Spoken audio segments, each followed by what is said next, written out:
Hi everyone, welcome to channel. నేను మీ anchor Savitha. ఈరోజు మనతో పాటు సీనియర్ జర్నలిస్ట్ దాము బాలాజీ గారు ఉన్నారు. ఆయనతో మాట్లాడతాం. Hello sir.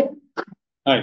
జగన్ దాడిపై చేసిన దాడిలో మనకు ప్రధానంగా వచ్చిన పేరు సతీష్.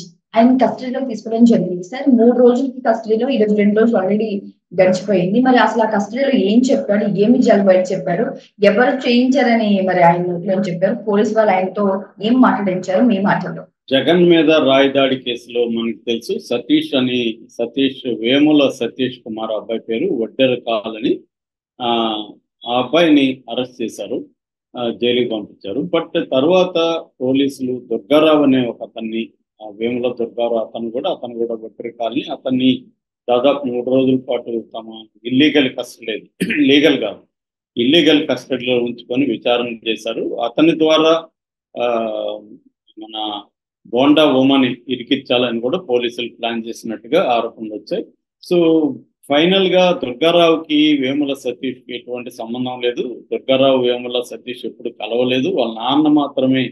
సతీష్ వాళ్ళ నాన్న మాత్రమే దుర్గారావుకి పరిచయము. దుర్గారావు గత 2 నెలల నుంచి తెలుగుదేశంలో యాక్టివ్గా తిరుగుతున్నాడు. సో అతను A2 కాదు, అతనికి ఏం సంబంధం లేదని చెప్పి అతని దగ్గర 160 నోటీసులో సంతకం తీసుకొని వదిలిపెట్టారు. మళ్ళీ అవసరమైతే నేను పిలుస్తామని చెప్పి ఆ దుర్గారావు తనని పోలీసులు ఎలా ఇబ్బంది పెట్టారు, ఏమేమి అడిగారు, తెలుగుదేశాన్ని ఇరికించడానికి ఏమేమి ప్రయత్నాలు చేశారు, ఇవన్నీ కూడా మీడియాతో మాట్లాడారు. దాని తర్వాత పోలీసులు పురోగతి ఏమి కనిపించలేదు ఈ కేసులో. బిగినింగ్ హడావిడి చేశారు తప్ప పురోగతి కనిపించకపోగా ఇంకొక సంచలన పరిణామం కూడా చోటు చేసుకుంది. అదేంటంటే ఈ కేసుని డీల్ చేస్తున్న విజయవాడ పోలీస్ కమిషనర్ క్రాంతి రాణా టాటా ఆయన్ను ఈసీ ట్రాన్స్ఫర్ చేసింది. ఎన్నికల విధులు కూడా దూరంగా ఉండమని ఆయన చెప్పిందన్నమాట. సో క్రాంతి రాణా టాటా ప్లేస్ లో రామకృష్ణ వచ్చాడు ఇప్పుడు కొత్త కమిషనర్ గా. సో ఈ లోపల అక్కడ ఇన్వెస్టిగేట్ చేస్తున్న పోలీసులు ఏం చేశారంటే దీని మీద సిట్ కూడా వేశారు కాబట్టి ఆ సిట్ ముందుకెళ్తుంది. సో ఈ పోలీసులు ఈ సతీష్ ని మళ్ళీ కస్టడీలోకి తీసుకోవాలని కస్టడీ పిటిషన్ వేశారు. దీన్ని సతీష్ తరఫున ఆర్గ్యూ చేస్తున్న సలీం అనే అడ్వకేట్.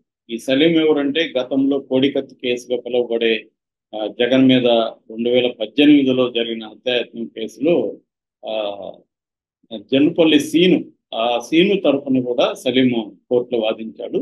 సో ఇప్పుడు ఈ కేసులో కూడా ఈ సలీం రంగంలోకి వచ్చి సతీష్ ను ఆల్రెడీ వీళ్ళు ఇల్లీగల్ కస్టడీలో 48 గంటలు పెట్టుకొని మొత్తం విచారించారు. మళ్ళీ ఇప్పుడు కస్టడీకి అవసరం లేదని ఆయన ఆర్గ్యూ చేశాడు. బట్ వీళ్ళేందంటే మాకు అనేక విషయాలకు సంబంధించిన ఇన్ఫర్మేషన్ రావాల్సి ఉంది, మా విచారణ ముందుకెళ్ళాలంటే సతీష్ ని మేము కస్టడీలోకి తీసుకోవాలి అని వీళ్ళు వాదించారు. సో అక్కడ జడ్జి గారేమో వీళ్ళ పోలీసుల వాదనలకి ఒప్పుకొని అంగీకరించి సతీష్ ను 3 రోజులకి పోలీస్ కస్టడీకి ఇచ్చారు. బట్ ఒక కండిషన్ కూడా పెట్టారు. అదేంటంటే లాయర్ సమక్షంలోనే సతీష్ ను మీరు ప్రశ్నించాలి, ఎందుకంటే సతీష్ ను చిత్రహింసలు పెట్టి వేధించే అవకాశం ఉందని సలీం అంటున్నాడు కాబట్టి లాయర్ సమక్షంలోనే చేయమని చెప్పారనమాట. సో ఆ విధంగా ఇప్పుడు ఈ 2 రోజుల పాటు సతీష్ ను లాయర్ సమక్షంలో విచారిస్తున్నారు. మామూలుగా కస్టడీకి తీసుకున్నప్పుడు క్రైమ్ జరిగినప్పుడు ఆ క్రైమ్ సీన్కి తీసుకెళ్తారు. క్రైమ్ సీన్ తీసుకెళ్ళి సీన్ రికన్స్ట్రక్షన్ అంటారు. అంటే ఇప్పుడు ఈ సతీష్ కూడా అక్కడ వివేకానంద కాలేజీ ఉంది కదా, స్కూల్ ఉంది, ఆ స్కూల్ దగ్గరికి తీసుకెళ్ళి అక్కడ నుంచి రాయి ఎలా వేశాడు అవన్నీ కూడా రిహార్సల్స్ చేయించినట్టుగా తెలుస్తుంది. ఎంత స్పీడ్ లో వేశాడు, ఎలా వేశాడు అవన్నీ కూడా వీడియో షూట్ చేశారని చెప్తున్నారు.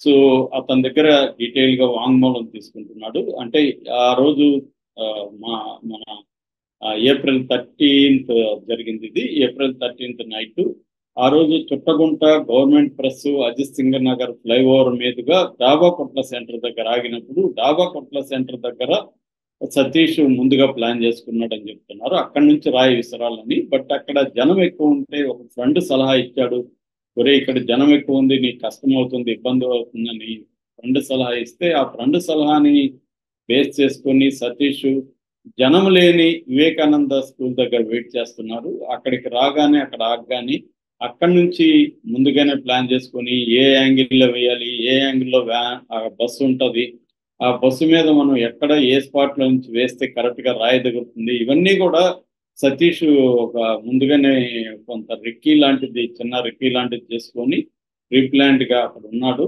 అందుకని అది గురి చూసి కొట్టగలిగాడు. ఆల్రెడీ సతీష్కు గతంలో కూడా ఇట్లాగా రాళ్లతో కానీ లేకపోతే క్యాట్ బాల్ అంటారు కదా, అట్లాంటి దాంతో కానీ పక్షుల్ని వాటిని కొట్టిన అనుభవం ఉందని చెప్తున్నారు. అంటే అతను బాగా ఆ, ఒక షార్ప్ షూటర్ ఉండాల్సిన లక్షణాలు ఉన్నాయి, కొట్టగలడు కరెక్ట్గా. అందుకని అతను ఈ పనికి అతన్ని పెట్టారు. ఎవరు పెట్టారనేది ఇంకా తేలలేదు, కానీ పోలీసులు ఎవరో పెట్టారనే చెప్తున్నారు. అతనంతటా అతనైతే వేయలేదని. అయితే బోండవమ్మ లాంటి వాళ్ళు అతని పక్కన అన్న క్యాంటీన్ క్లోజ్ చేశాడు కాబట్టి ఆ కోపంతో రాయి చేశాడని, తర్వాత తనకు ర్యాలీలో పాల్గొనడానికి మందు, క్వార్టర్ మందు, తర్వాత డబ్బులు 300 డబ్బులు ఇస్తా ఉన్నారు, అది ఇవ్వలేదు కాబట్టి అతను కోపంతో వేశాడని కూడా వాళ్ళు ఆరోపించారు. తెలుగుదేశం వాళ్ళు, ఈవెన్ లోకేష్ కూడా అది ఆరోపించాడు ట్వీట్ చేస్తూ. అయితే సతీష్ తనంతట తాను వేయలేదు, ఎవరో వేయించారు అనేదే పోలీసులు గట్టిగా నమ్ముతున్నారు. దాన్ని రాబట్టడానికి 2 రోజులుగా పోలీసులు కృషి చేస్తున్నట్టుంది. కొన్ని విషయాల్ని పోలీసులు బయటికి చెప్పడం లేదు, సతీష్ ఏమేమి చెప్పాడు అనేది.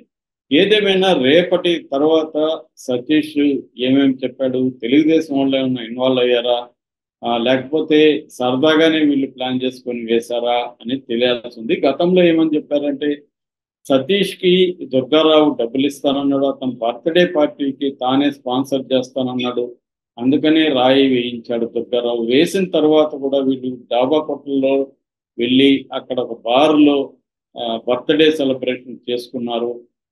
దానికి కావాల్సిన డబ్బులు, ఆ పార్టీకి కావాల్సిన ఇదంతా కూడా దుర్గారావే పెట్టాడని కూడా ఒక వాదన వచ్చింది. దుర్గారావు ఎవరో కాదు, బోండవమ్మ ప్రధాన అనుచరుడు.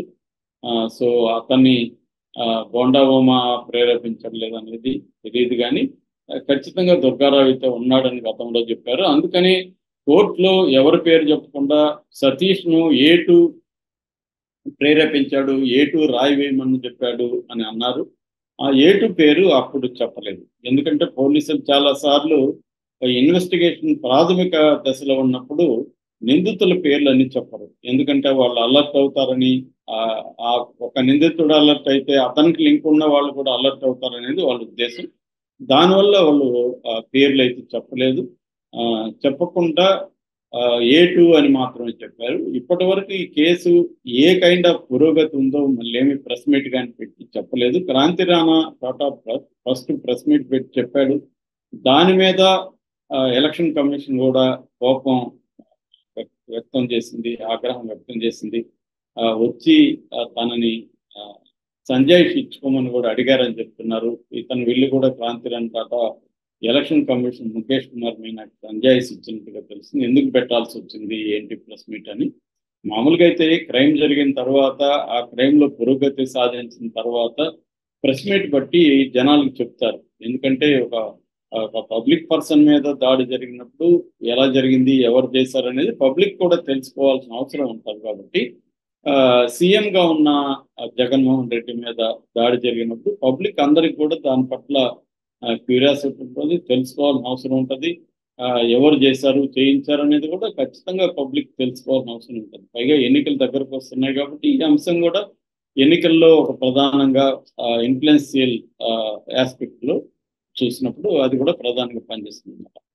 సో ఈ క్రమంలో వాళ్ళు ప్రెస్ మీట్ పెట్టారు. తర్వాత ఇప్పటి వరకు ఏం ప్రెస్ మీట్ పెట్టట్లేదు. ఈ సతీష్ కస్టడీలో ఏమేమి చెప్పారు అనేది లీక్ అయ్యి వస్తున్న విషయాలు తప్ప అఫ్సియల్ గా మనకు పోలీసులు ఏమి చెప్పలేదు.